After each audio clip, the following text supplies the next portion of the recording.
নির্যাতিত নিপীড়িত ব্যক্তির সংগ্রামী নেতৃবৃন্দ, আজ আমরা সভায় অনুষ্ঠানে একত্রিত হয়েছি। ছিলেন সবসময় স্বপ্ন দেখতেন বাংলাদেশের মানুষ ও বাঙালি জাতিকে নিয়ে কিভাবে তারা সুন্দর থাকবে এবং খেয়ে ভালো থাকবে।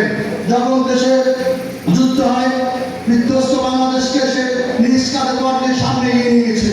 তিনি স্বপ্ন দেখতেন বাংলাদেশের কৃষিকাজ যদি বাঁচে তাইলে বাংলাদেশের মানুষ বাঁচবে পরিণত করেন এবং মৃত্যু হইতে জীবিতের আবির্ভাব ঘটান, আবার জীবিত হইতে মৃত্যুর আবির্ভাব ঘটান। আর আল্লাহ রাব্বুল আলামিন তাকে ইচ্ছা হিসাবে রিজিক দান করেন। সাদাকাল্লাহুল জব্বারুল আযীম।